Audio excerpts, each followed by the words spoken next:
Video को like करके आगे शेयर जरूर कर देना। नबी का एहतराम मिला करता है। बहरहाल सारे बच्चे अदब की वजह से छुप गए। जब बुजुर्ग का बच्चा था उसने पूछा क्यों, खेल क्यों रुक गया? तो कहने लगे खेल इसलिए रुक गया, खेल इसलिए रुका कि बुजुर्गों की महफिल में गेंद चली गई है, किसी में हिम्मत नहीं है कि लाए। का बस इतनी सी बात है, इतनी छोटी सी बात है। बुजुर्गों की महफिल में गेंद गई और खेल रोक दिया। मैं लाता हूं। आया, सलाम भी नहीं किया, गुस्सा गेंद लेकर के भाग गया। लोग हैरान थे, इतने बड़े वली का बेटा है, इतना बेअदब, न सलाम न कलाम। सब बच्चे छुप गए गेंद को महफिल में आता देखकर, और ये आकर के बेबाकी के साथ ले गया।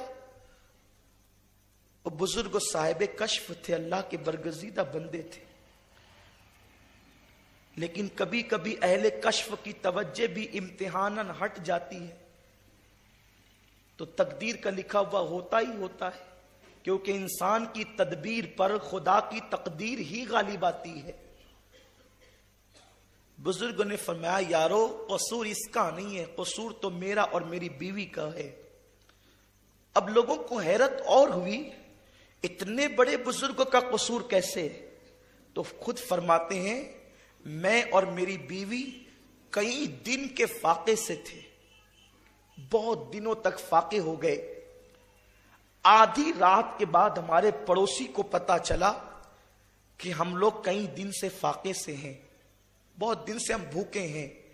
तो उसने आधी रात को उसके घर में जो कुछ था ला करके हमें पेश कर दिया। अब हम भूख से इतने बेचैन और मुस्तरिब थे कि हमने खाने की कोई तहकीक ही नहीं की कि ये खाना हलाल का है या हराम का है, उसके यहां किस तरीके से आता है, वो कमाता कैसे है। बगैर तहकीक के हमने वो खाना भूख की वजह से खा लिया। और उसी रात जब पेट में खाना गया तो दिल ने चाहा कि वजीफे ज़ौजियत अदा करें, और उसी रात ये बच्चा अपनी मां के पेट में आया। जो हमने मशकूक डाउटफुल खाना खाया है, ये उसी डाउटफुल खाने का असर है, मशकूक मुश्तबा खाने का असर है कि ये बच्चा नाफरमान और बेअदब पैदा हुआ है। आप मुझे बताएं, अगर अल्लाह वाला मशकूक मुश्तबा खाना खा ले तो उनके घर में बेटा नाफरमान और बेअदब पैदा हो, और हम जानबूझकर हराम की मंडियां लगाएं, तो हमारी औलाद हमारी फर्मा बरदार कैसे हो सकती है? हमारी औलाद नेक और परहेजगार कैसे हो सकती है? खून का असर इंसान के वजूद में जिंदगी की आखिरी सांस तक के रहता है। मेरे प्यारे आका सल्लल्लाहु अलैहि वसल्लम के प्यारे दीवानों, हमें अपनी फिक्र को बदलना होगा, हमें अपनी सोच को बदलना होगा, हमें अपनी फिक्र को इस्लामी फिक्र बनाना होगा। मेरे प्यारे आका सल्लल्लाहु अलैहि वसल्लम के प्यारे दीवानों, दुनियावी जाओ हशम के लिए, दुनियावी मालो मनाल के लिए, दुनियावी जो है वो लजीज खानों के लिए हमने आपको माअज़ल्लाह किस कदर जो है वो गड़े के अंदर डाला है, बस्ती के अंदर डाला है। आज ये मैं आपको बताऊं, मेरे प्यारे आका सल्लल्लाहु अलैहि वसल्लम के प्यारे दीवानों, वो लोग जो पेट पे पत्थर बांधते थे, ऐसा है कि वो कमाते नहीं थे, यकीनन कमाते थे, या वो कमाने का हुनर नहीं जानते थे, यकीनन कमाने के हुनर भी जानते थे, लेकिन सच्चाई और सदाकत की बुनियाद पर हालात ये थे कि अल्लाह अकबर 3-3 दिन, कभी कभी अल्लाह अकबर 10-10 दिन घरों में चूल्हा न जले, एक महीने चूल्हा न जले। आइए मुझे एक हदीस पाक याद आती है,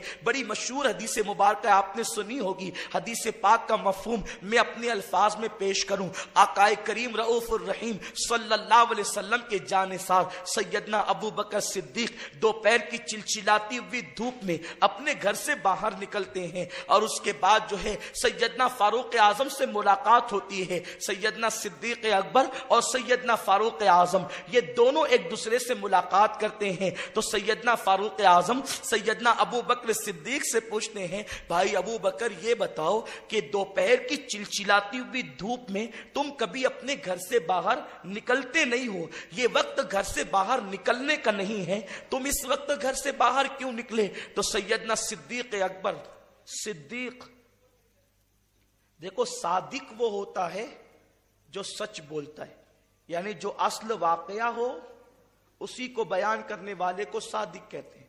जो असल मामला हो उसी के कहने को सादिक कहते हैं, यानी सच बोलता है। जो बात है उसी के कहने को सादिक कहते हैं।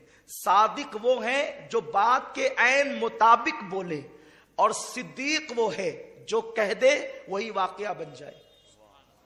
सिद्दीक वो है जो कह दे वही वाकया बन। तो सैयदना अबू बकर सादिक नहीं कहा गया कि अबू बकर सादिक नहीं, अबू बकर सिद्दीक, और वो भी सिर्फ सिद्दीक नहीं बल्कि सिद्दीक अकबर।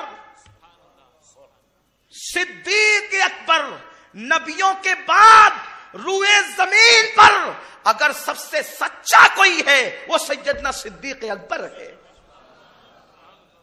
सैयदना अबू बकर सिद्दीक से फारूक आजम ने पूछा, निकले क्यों? ये वक्त तो तुम्हारा निकलने का नहीं है। सिद्दीक ने कह दिया सदाकत के साथ,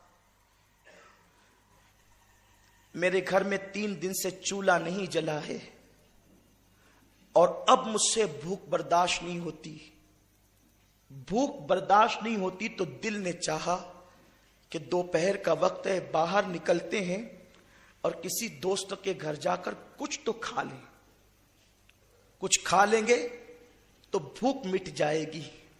लेकिन भाई उमर ये बताओ, तुम क्यों बाहर निकले? तुम्हारे बाहर निकलने की वजह क्या है? फारूक आजम ने मुख्तसर जुमलों में कह दिया, भाई अबू बकर, जिस भूख ने तुम्हें घर से बाहर किया है उसी भूख ने मुझे भी घर से बाहर किया है। मेरे घर में भी 3 दिन से चूल्हा नहीं जला है। किस उमर की बात हम कर रहे हैं? वो जिसके नाम से कैसरो किसरा के ताजदार कांपते हैं। किस उमर की बात कर रहे हैं? जिसका जिक्र तौरात में है, इंजील में है, कुरान में है।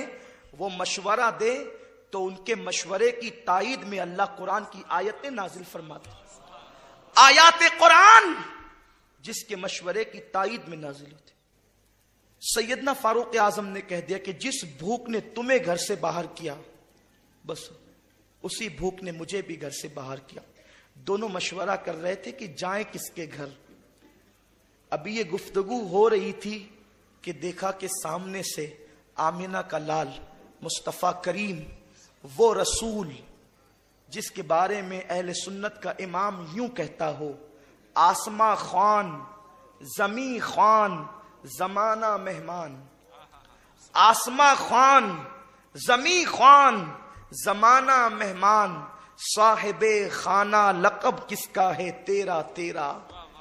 जिसके दर से लोग पलते हैं, कायनात पलती है, जो कासिमे नेमत बनाकर भेजा गया हो, जो मालिके जन्नत बनाकर भेजा गया हो, जिसके दर का सवाली मुर्गे सिदरा जिब्रील